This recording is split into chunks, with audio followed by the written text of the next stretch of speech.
get this over with.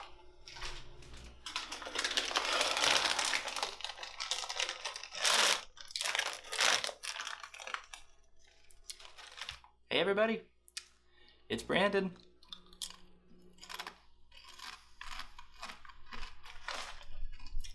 And welcome back once again to another episode of Murata Media. If you watch my videos regularly and you see me eating this bag of chips on camera, then you probably have a pretty good idea what that means. But just in case you're new here, it means that when I'm reviewing a movie while eating this, it usually means the movie was pretty terrible.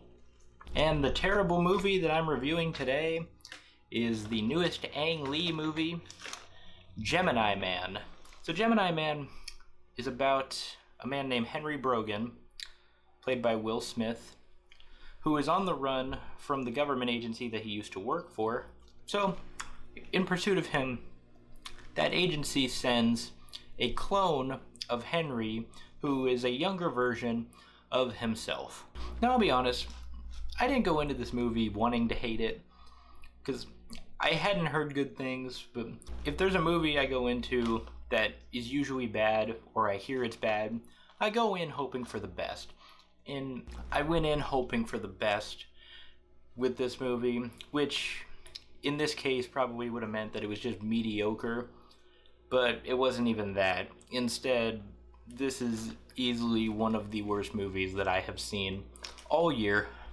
But what is it about this movie that makes it so terrible?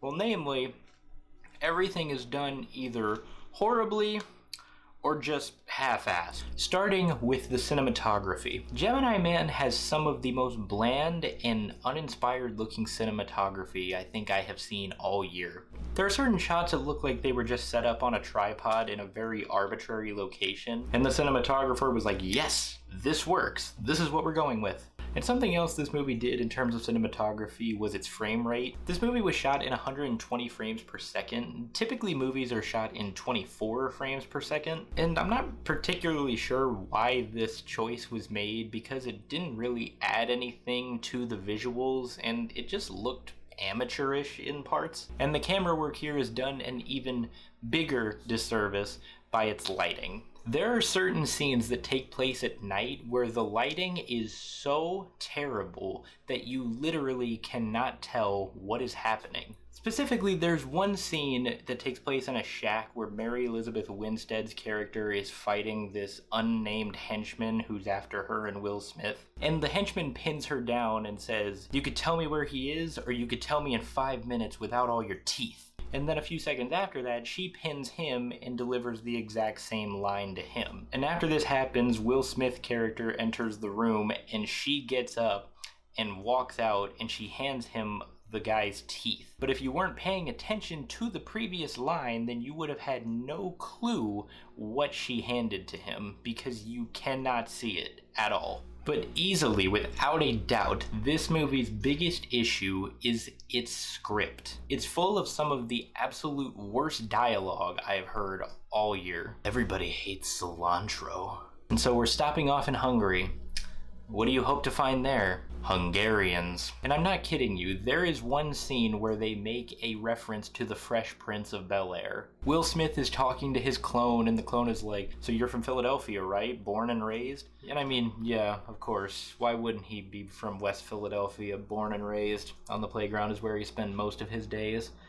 Chilling out, maxing out, relaxing, all cool, and shooting some b-ball outside of the school, and a couple of... But is it really necessary to have references like that in this movie? I mean, don't get me wrong, I love The Fresh Prince of Bel-Air. It's one of my favorite sitcoms of all time. But we understand Will Smith was in that show. We don't need constant reminders whenever he's in a new movie.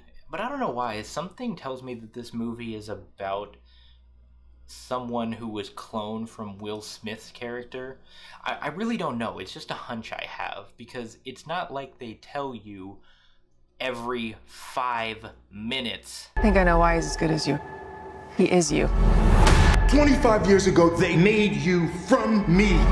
You made a person out of another person. It's almost like the script thinks that you're too stupid to comprehend what's happening, so it just regurgitates the same info to you every chance it gets in hopes that you understand. It's also chock full of moments that just make you shake your head. For example, when Will Smith and his clone fight for the very first time, they're fighting in broad daylight in front of hundreds of people in several different locations. And later on, when the clone is talking to his father, played by Clive Owen, about the fight, he mentions that he didn't get a good look at Will Smith, even though he clearly did. There's literally a moment where they're maybe 40 yards away from each other, staring straight at each other. So either this guy is just ignorant or he wasn't paying any attention to the target he was sent to kill. And the script does such a terrible job of explaining why they cloned him in the first place, because I still can't figure out why they did it. Granted, there was a lot in this movie that I didn't understand. There were several moments where I legitimately had no clue what was happening. But the worst part of it is that this script could have been good. There were moments where I saw potential in it. There's one moment where we see Will Smith's clone. His name is Junior, by the way. I don't believe I mentioned that yet. But Junior is in like this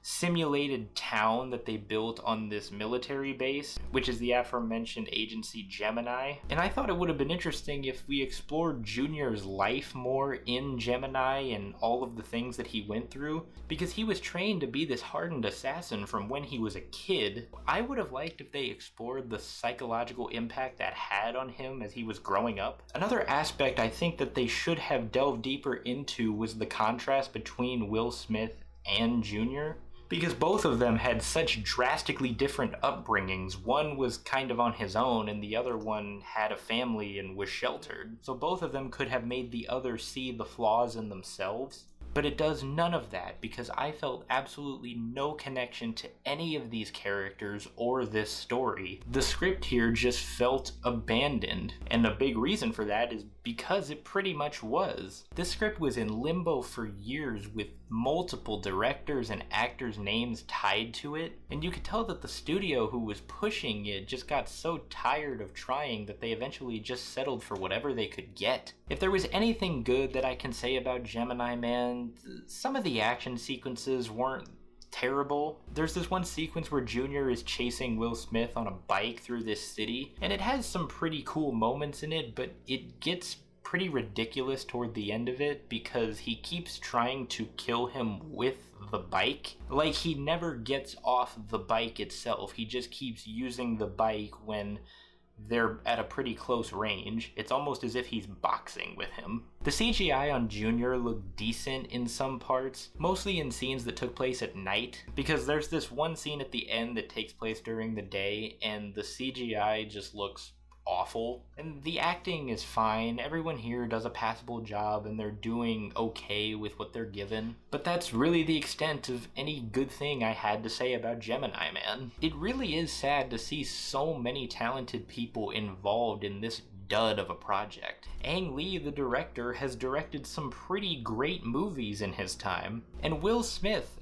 I love Will Smith. He is a great actor, but he is so hit or miss. And this movie was definitely a miss. Gimmicky cinematography, awful lighting, and one of the worst scripts I have seen all year makes this so-called blockbuster action movie one of the most forgettable movies of 2019.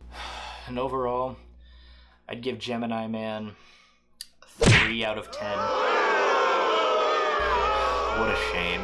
What a shame this movie was. Hey everybody, thank you so much for watching my review of Gemini Man. So let me know, were you guys suckers like me and paid to go watch this movie in a theater? If you did, what did you think about it? Did you love it or did you hate it like me? If you like this review, be sure to hit that thumbs up button and that subscribe button. If you guys want to check out my other reviews, I will link those right here. And other than that, I hope you all have a tremendous rest of your day, and I will see you all next time.